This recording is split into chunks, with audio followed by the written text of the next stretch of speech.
Goodness comes and evil goes.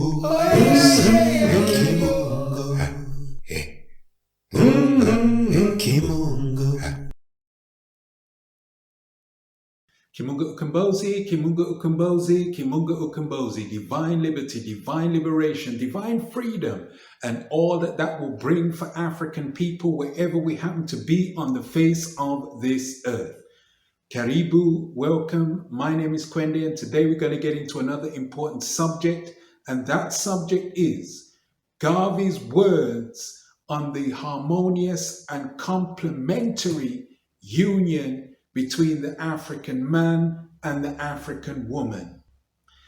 As was highlighted in a previous video, the 27th of July is the anniversary of Marcus Garvey's second marriage to his eternal wife,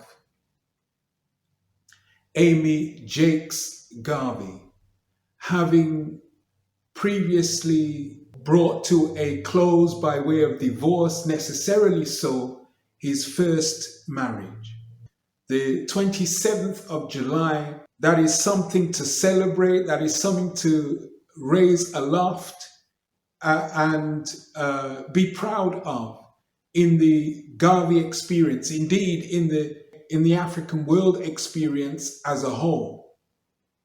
And what I want to do in this video is to share with you Garvey's words in relation to the coming together of the African man, the African woman, maintaining a successful relationship on an intimate basis. And remember, this is within the context of nation building, within the context of ordered life. So he says the following: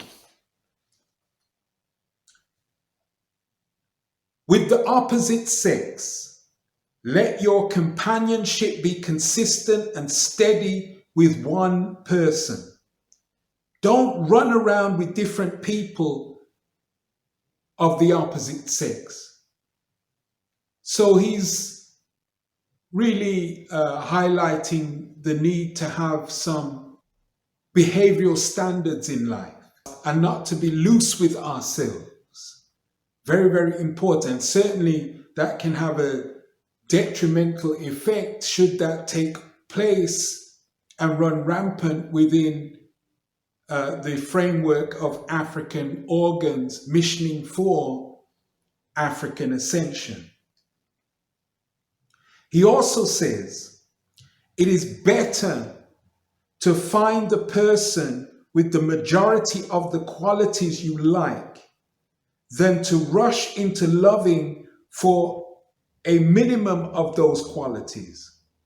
As soon as you get over your passion, you will still be searching for those other qualities. And since that person does not have them, you will seek them elsewhere and break up.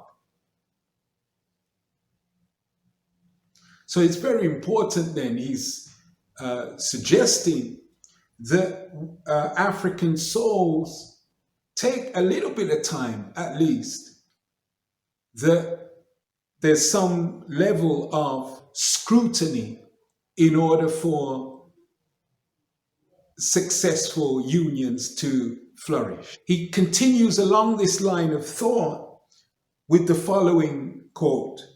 He says, first, investigate the character, disposition, temperament, behavior, and thought of the person. And when you find in that person, along with good physical appearance as you like, all the qualities or as many of them as possible that would tend to satisfy you through a lifetime, then love that person. And that is fairly clear in guidance. He says, never abuse a woman in public. Never abuse a man in public. Never make noise in your home. Never abuse your wife or your husband. Never make a fight where you are living or anywhere else in public. So abuse, wherever it happens, is an ill to avoid. And certainly in the missioning for nationhood, abuse and chaos, disorder is a recipe for disaster. He goes on to say, never make love to another man's wife. There is always bound to be trouble. It creates scandal, which you will never be able to stop. It will ultimately ruin your reputation. Leave another man's wife alone. A woman should do the same. Leave another woman's husband alone. There has never been a case where doing such a thing has ever ended without scandal.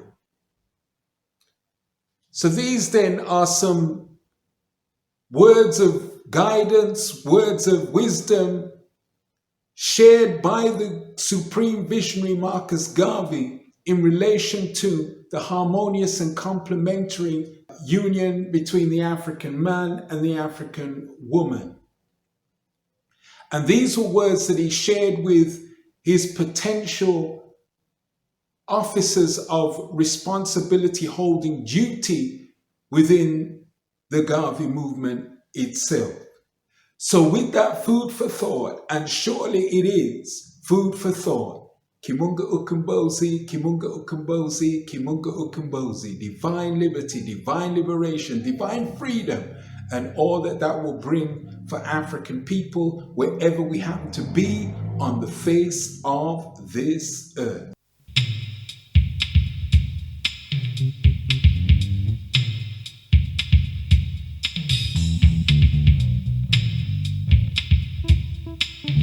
The cry is raised all over the world of Canada for the Canadians, of America for the Americans, of England for the English, of France for the French, of Germany for the Germans. Do you think it unreasonable that we, the blacks of the world, should raise the cry of Africa for the Africans?